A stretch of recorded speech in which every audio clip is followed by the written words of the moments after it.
something. Good afternoon, everyone. This is Queenie Clem with Queenie's Book Talk and Reviews, and I am your literary ambassador. And today we have Maurice Gray on my channel today. Welcome, Maurice. How are you? I'm doing well. Thank you for having me. Okay, tell us a little about yourself. Okay, well, born and raised in Delaware, born in Newcastle, currently live in Wilmington. I've been a published author for, good Lord, 20 years now. It will be 20 years in October since I released my first book. Mm-hmm. And I've always written in Christian fiction. I've looked at other genres, and I've got one nonfiction book. I try to be a little bit diverse with it. Mm-hmm. Who knows what I'm going to do down the line in terms of branching out to other genres. Okay. All right. Tell us all about your books. Okay. Well, the first one, and for anybody who thinks they have a book in them and they're like, oh, it's taking too long, I'll never get this done. Let me tell you that from the time I had this idea to the time it became an actual book, 10 years. My first book, To Whom Much Is Given. When I first came out of college, I thought I was writing a short story. But I found out through that writing process that I'm very wordy. All I had was this idea in my head going, okay, well, what would happen if this man dreams about a woman he's never seen before, and then he goes out in public someplace, and then he runs into her? How would that work? So that was my idea. I'm like, okay, let me run with this. And I'll make a good short story. Mm-hmm. And then about 100 pages in, I'm like, okay, this is not short anymore, and I'm still going. So I got a draft. It took me about 2 or 3 years to get a draft of it done. Mm-hmm. And I remember trying to figure, okay, well, I've got a draft of this done. What do I do with it? And I don't know where I found it, but I found the name of a literary agent. I sent a copy to him so I get an idea, okay, what's this? What do you think? Mm-hmm. And he sent me back a very detailed letter about why it wasn't a very good book, or how it had the potential to be a good book. He broke down, okay, well, this is what you don't have in it. All you have is you have your story, and you have these two people who've never met before, but you don't have anything else. There's no subplots. There's no bad guy. There's nothing in it to really catch people's attention. What I have is a good story, in his opinion, but what I was looking to write was a good book. So I'm like, oh, okay. So I took all of that. I'm like, so let me figure out how to do this. Like, mm-hmm. How do I add people to it? What am I supposed to do? What really helped me along with the process was I was kind of stumbling through it. And then I think it was somewhere around 1995, 1996, the men of my church had a retreat at Sandy Cove Ministries in Northeast Maryland. And after that, I was on their mailing list, and then they started sending me about their different activities. And one of the things that they were doing back then was a writers' conference. I was like, oh, okay, sounds like something I want to do. So I started going to their writers' conference. And I remember the first year I went, did not know how to present a book idea. Didn't know what I was doing, but I had the instructions from them. They told me what to bring. So, okay, bring a copy of your work in progress. You'll be able to have appointments with different authors. If you were professionals, they'll be able to take a look at what you have, what your writing sample is. They'll be able to give you some feedback on it. I'm like, okay, that'll work. So I met an author named Gail Roper. I'm a big time reader. I know I'd heard of her before, but I hadn't had a chance at that point to read any of her books. I just knew that she wrote Christian fiction. I was looking for some of her books at the library, but I had yet to find any. But she gave me some really great advice on what eventually became To Whom Much Is Given. That title must have changed about 13 times. But she gave me some really good advice on what really made that book work, because it was starting to come into shape. But she told me that the beginning wasn't quite right. She told me that the best books start with some kind of action. I mean, it doesn't have to be gunfire or anything like that, but some kind of action instead of the weird, strange dream sequence thing that I had going about him dreaming about her, this person he's never seen before. I was trying to lead with that. She said, no, you should lead with some kind of action. So I'm like, okay, fine. So I wound up leading with the next scene, with what I had as the next scene, which was him actually out in public and running into this dream woman of his. Mm-hmm. And once I did that, that really made the book move. Like I was stuck at that point. I'm like, okay, well, this is not really moving. I don't know what it is. But Gail Roper's advice was what pushed me past that last hurdle I was having. Okay, this is not working for me, but I don't know why. So start with some action. I've always remembered that, and I try to do that with everything I write going forward. And noteworthy at that same conference, while I was there meeting Gail Roper and hoping to get some attention from some of these different publishers and literary agents who were there, I met somebody who I'm still friends with today, Sharon Ewell Foster. She walked in, even less experienced as an author than I would, had no clue, just like me, on how to present a book proposal. She walked in, she walked out with a book deal and it was a book deal, a literary agent. She was just, that was one of those things that you just don't think is ever going to happen. Mm-hmm. We were all so happy for her. And she's still in it. She's still in it now. I mean, I've read most of her books, but I feel like it was a privilege to meet her at that point. Right when we were both getting started. She hit the jackpot, basically. That's pretty much what every author is looking to do. Hit it big on their first try. Now, for me, I was like, okay, I've met some people, I've made some contacts. Some of these publishers here said, yeah, send me 3 copies, give me 3 chapters of your book. We want to take a look at it. We'll see if it's right. But unlike Sharon, I didn't walk out of there with hitting the jackpot.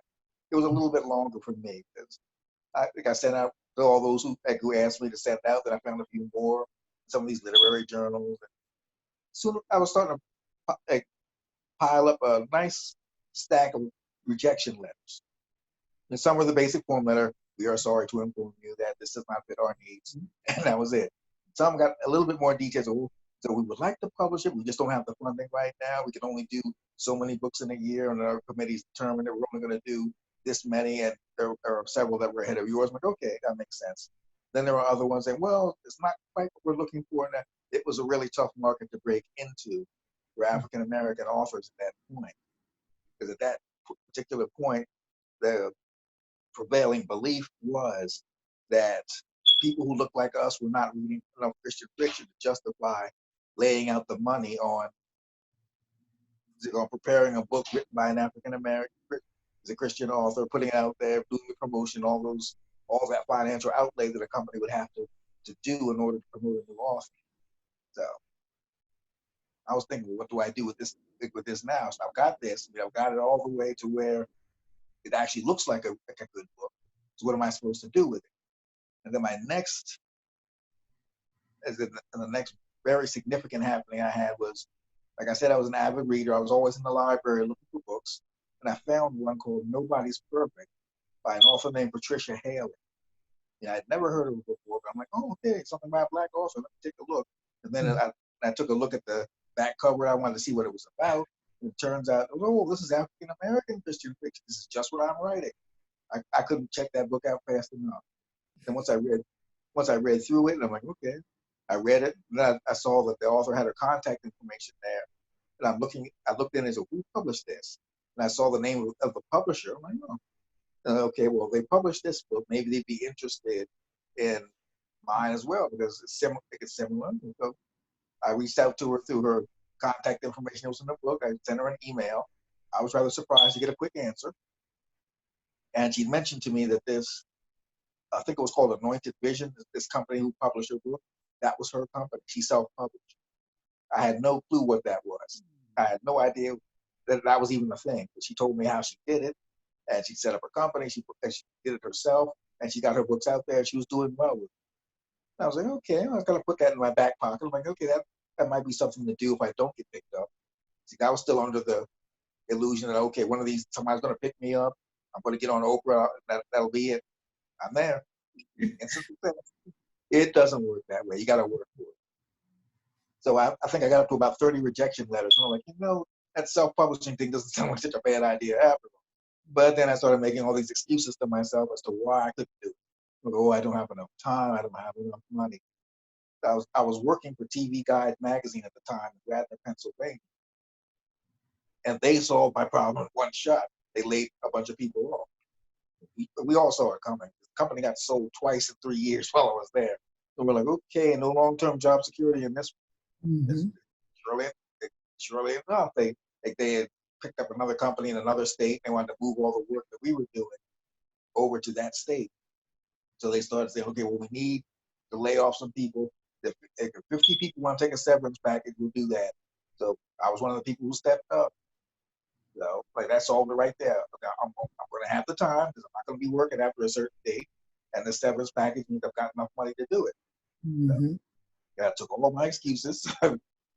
So Patricia was very generous with her time and her information. I was able to figure out, okay, well, how am I going to do this? How do I get a cover done? How do I say how do I do this? What am I supposed to do? All the different aspects of producing a book, everything from having it edited by somebody, not me, because I'm a pretty good editor, but you can't edit your own stuff because you wrote it, so you think your book is perfect.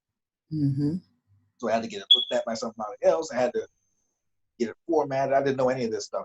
She broke it down for me. This is what you have to do in order to turn this thing from a book report into an actual book. It looks like something that somebody would want to buy from a bookstore. Mm-hmm. Somehow all of that came together.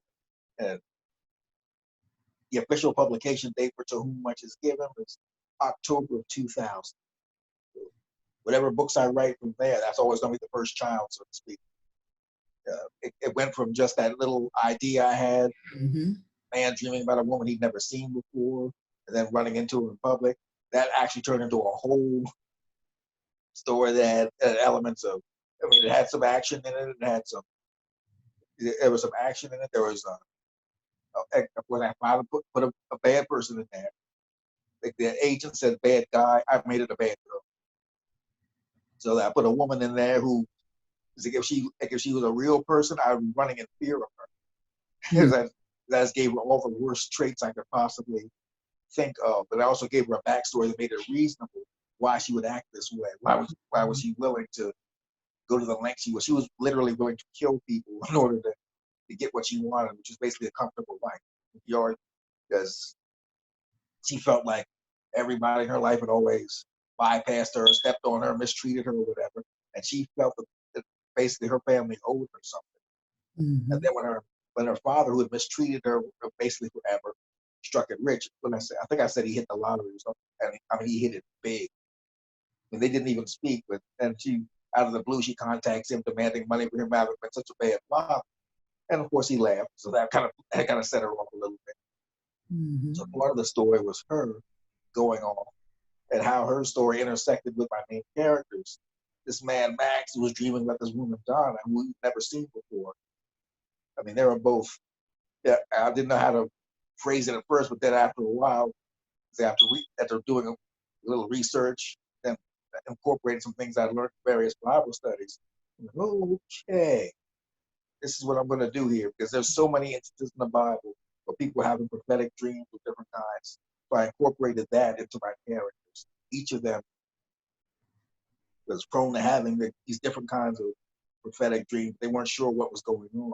And the dreams they were having were basically drawing them together. And then the main reason is that they were being drawn together was not just for them to meet, to get to know each other, but it was to stop her craziness. I named her Mary, as she was the least Mary person ever. So that's why I chose to name her that, because she did not fit her name. Basically, she was just scary. Mm-hmm. But I had people literally, when people would email me or whatever, if they would see me at a book event, they would say, "Do you know anybody like that?" I'm like, "Good Lord, no, I'd be in witness protection." Like, if I ever met a person as crazy as this character I came up with. But I did have a lot of fun with that. But besides the two main characters, I also had to come up with some side characters. And Mm-hmm. this is where my wordiness almost turned against me, because I gave each of them a best friend who was helping them deal with these dreams that they would have. And their best friends, Max and Yolanda were interesting on their own, but then their best friends, Fred and Yolanda, were so interesting. They almost stole the show. I had to scale back a lot of what I did with them. I can't put all this good stuff I have for them in here. Then the book would be the size of Roots. I can't afford to do a book that big. So Mm-hmm. I figured, okay. And I'm trying to remember exactly at what point I realized I could just take all the good stuff that I was going to do for Fred and Yolanda, pull it out, and give them their own book.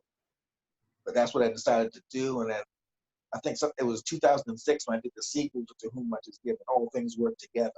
And that was more of a focus on Fred and Yolanda. Picked it up right after To Whom Much Is Given ended. So basically, okay, Max and Donna have had their run. You're going to see a little bit of what happens for them next. This is Fred and Yolanda's show. Mm-hmm. but a book about them having gotten to know each other through their best friends and their relationship. Okay, they've got went from being antagonistic to actually being friendly with each other. Mhm. And of course, they're kind of wondering, okay, well, at least Red is wondering, is there a possibility of anything more in this? But he's got a rival to deal with. There's always going to be a rival in a situation like that. And both Fred and this other man, I'm trying to remember his name, but I mean, I made him Latino. Raul was his name. So Fred and Raul ended up having to work together because each of them had particular skills that could help in a certain situation. Yolanda is a school teacher. One of her children gets kidnapped. Fred's a reporter. He's got his contacts. Raul is a private investigator who specializes in missing children. So the two of them each have information that the other one needs. Of course, there is the little fact that they hate each other, but they have to work together to get this child back. So I had a lot of fun with that. So that was all things work together. Mhm. So those were the first two. But in between those two, I did my first step into nonfiction. I wasn't ever really planning on doing that. Wasn't a thing for me. I always thought, well, everything that I do, I'm going to kind of make it up as I go along. Yeah, I prefer making it up because that way, if something doesn't match up, I can say, oh well, I can just throw in whatever. That's the fun of fiction. But this is something that's kind of fell into my lap. It's a book called "I Really Didn't Mean to Get HIV." Right around the time when I released "To Whom Much Is Given," a brother in my church approached me. The pastor I just finished talking to my pastor about what I was doing with the books. And then this gentleman approached the pastor and said, well, I feel like I've got a book in me, but I don't know how to write a book. What am I supposed to do? So he got the two of us together.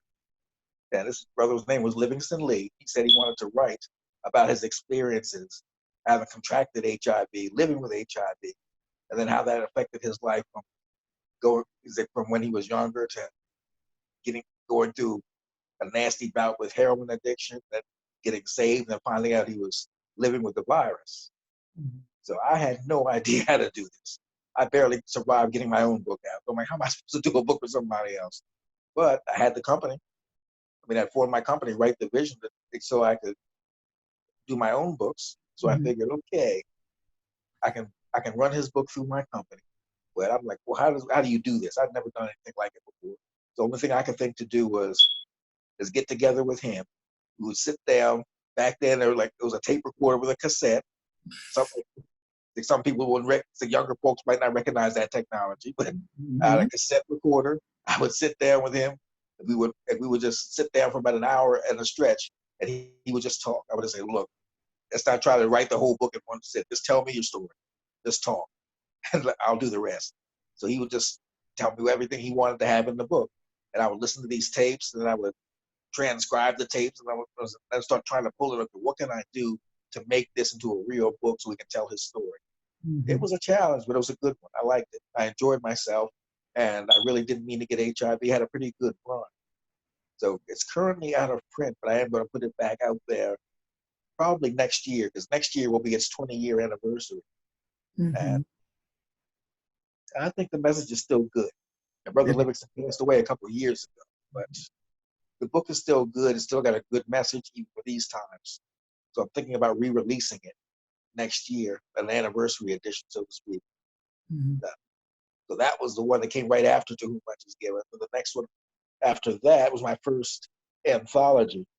That's something I never ever planned to do, but just like Patricia Haley got me in, it got me all the information I could ever possibly need for, for how to self-publish a book. She also got me involved with fellow authors. I got to meet the likes of Victoria Christopher Murray, Jacqueline Thomas, and a couple of brothers, Terrence Johnson, S. James Guitar. And then somehow I got to hang out with all of them.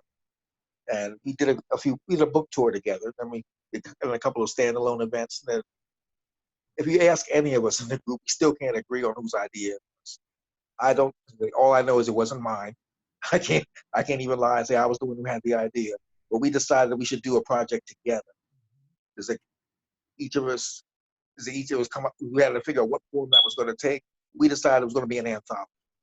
To the best of my knowledge, this is the first Christian fiction anthology written by African Americans is out there. If there's one that came out before this one, I don't know about it. The 6 of us decided we were going to do this, and then we came up with a theme for it, which was take accounts from the Bible and give them a modern upgrade, so to speak. Mhm. I took the tale of the Good Samaritan. I took that parable and I wrote a story called Traveling Mercies. Each of us did our thing with our different characters, and it was actually very successful. We each had a launch event in our home states, and then we did a few other places. It went well. So that was in 2003. So it started off with To Whom Much Is Given, then I really didn't mean to get HIV, then Blessed Assurance, and then after that, it was All Things Work Together. So Mhm. I didn't even realize how these projects are just sneaking up on me. I was like, okay, I'm up to 4 and still going. So that was amazing. Yeah. Then after that, I was like, okay, well, one anthology worked well, so let's try another one. Hold on a second, please. Okay. Go ahead. Okay. So I'm up to 4 books at this point. I'm like, okay, this is going pretty well. I figured if one anthology was worked out, I was open to the idea of another one if the right project came along. And I just didn't know what that was going to be. And the next one that came up for me was a project called The Soul of a Man. That one caught me by surprise. I didn't think that there were enough male authors who'd want to get together on a project like that to even make it worthwhile. You know? But it turns out that one of my author friends, Elisa Gabrielle, decided it was worth her time to get some male authors together. And this one that we were allowed to, the theme wasn't really, it wasn't a set theme like we did for Blessed Assurance. What we did was, you know what, just do your thing. What kind of writing do you do? Do you write poetry? Do you write stories? What do you do? Nonfiction? Just give us your best. So I stuck with what I knew, which was fiction. I wrote a short story called Long Term. That was pretty enjoyable. I drew on all my experiences that I'd had working at different temporary jobs. I set my story at a temp agency. So it was pretty interesting to have because I've seen all the drama that can happen at these temp agencies. You would think that if people are just in and out for a few days, it's not really going to give you any time for anything crazy to happen. But a lot of the assignments you get are long term, which is where I got the title from. And the longer the assignment can be, the crazier things can get. So I put that story in. That worked pretty well. So this is the cover for that, The Soul of a Man. Now,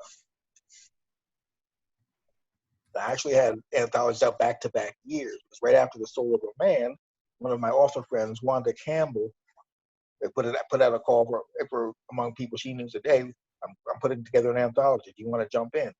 Now this one had a set theme. This was called Home Again: Stories of Restored Relationships, and each of them basically the title says it all. Your story had to have something to do with restored relationships. So I'm like, okay, yeah, challenge accepted. Like another anthology, I can do that. So I decided to go ahead and try it, and it worked out pretty well actually. So that was in 2009. Was The Soul of a Man. Home Again came out in 2010. So yet another anthology. And this one actually ties into a book that I'm working on now. The story I put in here. It was a story of a young man who's had a falling out with his mother, and they're trying to start when he doesn't know how to. He doesn't know how to get past his own pride and make things up with her. And then that's what it's going to take because she's willing to reconcile, but he's just not willing to take that step. So I enjoyed that story. But at the time when I wrote it, I wasn't sure it was going to link into anything else that I was doing. But eventually, I was able to link it to my current project. After that, I was kind of stayed off the writing radar with just the ones I had for a while. But then Elisa came back to us and said, "Soul of a Man went pretty well, so let's do it again." So we have The Soul of a Man 2. Now this time it wasn't just do whatever. This time it was we need nonfiction. We just need your essays, we need your articles, we need your testimonies. So I did an essay it was around that time, and I actually started. I had a medical situation where I was having difficulty with my breathing, and that kind of gave me what I needed for the story that I put in here. Because around that same time was when the situation with Eric Garner had happened, where the police put him in a chokehold and he died. And that story had me thinking about an experience I had when I was a kid. First time I got the wind knocked out of me. So I can kind of relate to that whole I can't breathe situation. That came all full circle for me when I had the first time in my life. I was like, ooh, I'm struggling to breathe here a little bit. This is not cute. Mm-hmm. So I ended up taking that concept of can't breathe and using that as a metaphor for how it can feel to be a black man in this country sometimes. Sometimes you just feel strangled, you feel stifled, you feel like you're not really free to breathe fully because of the way things are. That was my first step into doing an essay instead of doing a short story, and I rather enjoyed that. So, and then after that, it was when I was working on, I wound up tying this one into what I did in Home Again. This one's called Like a Brother. Now this one, I mentioned earlier on how wordy I can get when I write.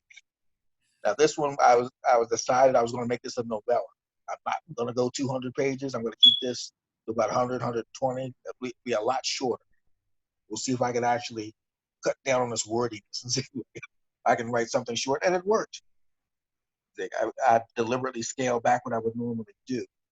Now for this one, I created a family. My main character is Jeremiah. He's the oldest of 15 siblings, but they're not blood related. Mm-hmm. They've adopted each other over the years. They've all been mentored by the same couple when they were teenagers. This couple specialized in troubled teenagers. So over the years, they took in a lot of different kids who really needed them. Some actually lived in their home. Some they just worked with, but a lot of them didn't like the families they were born into. So they basically adopted them, each other as their family.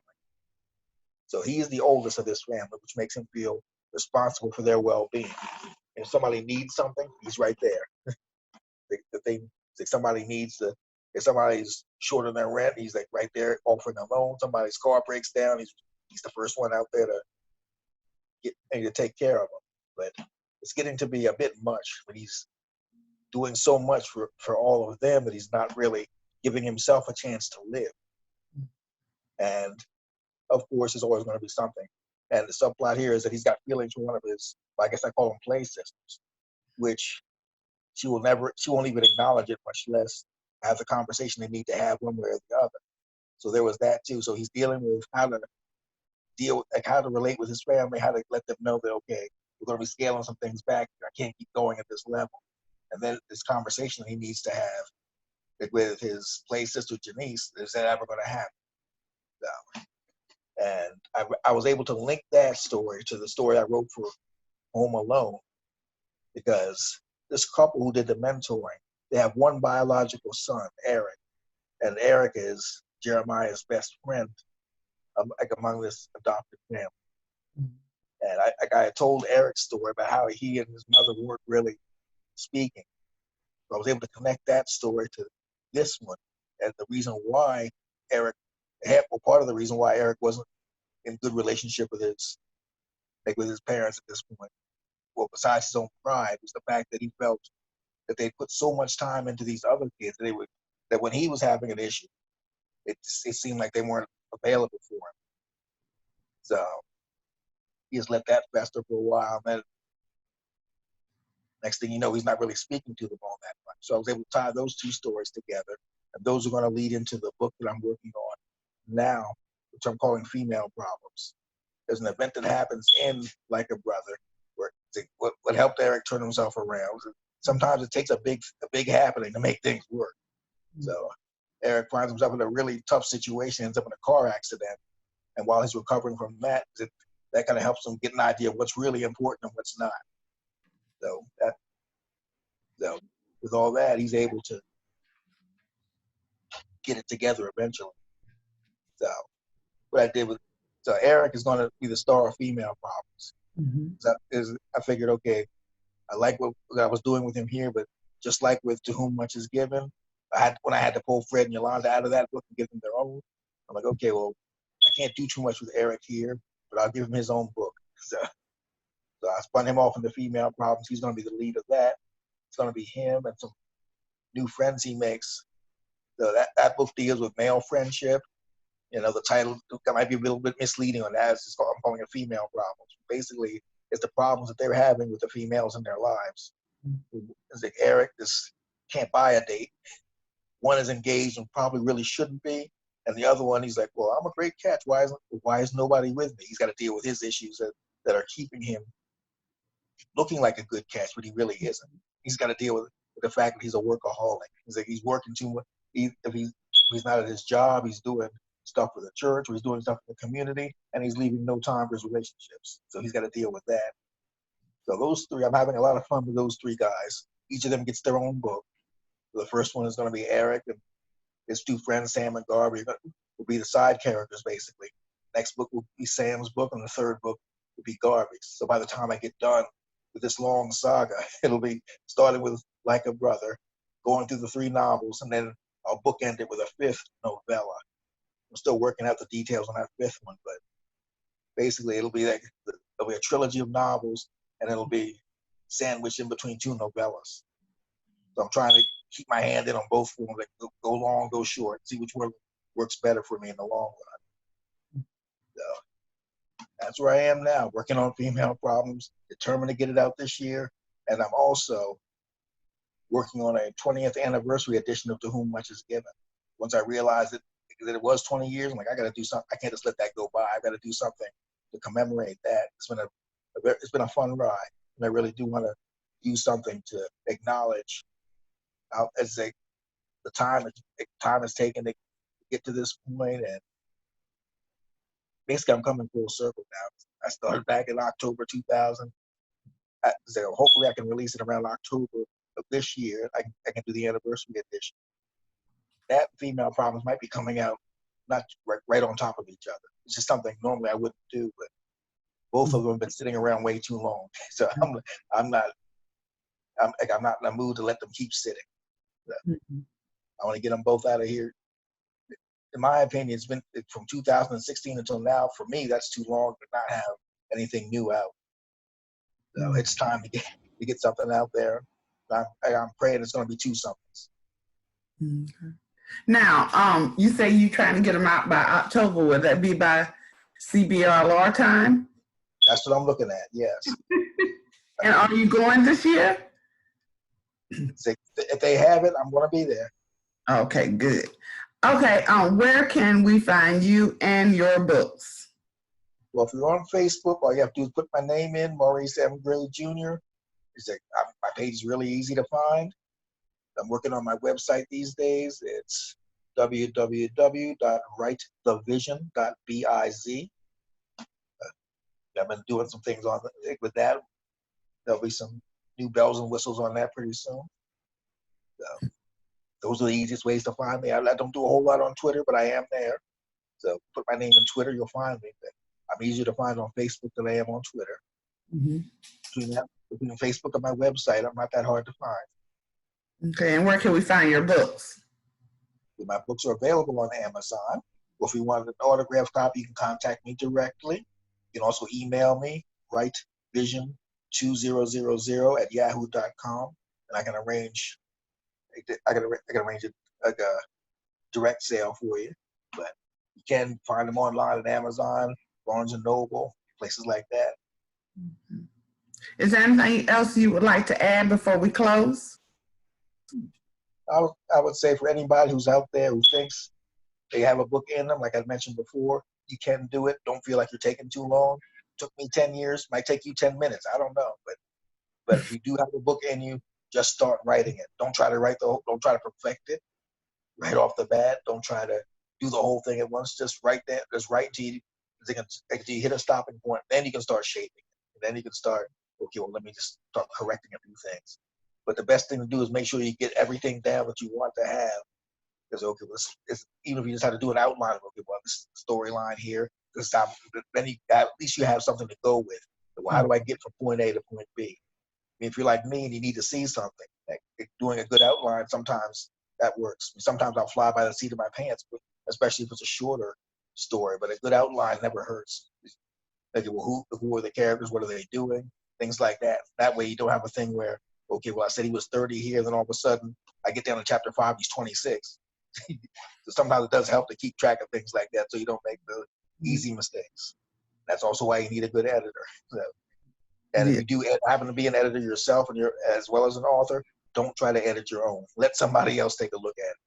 It's as good as you are. You wrote it. You're going to think it's perfect. So I always tell people I am an editor and I use an editor. I will not be the only set of eyes on my work.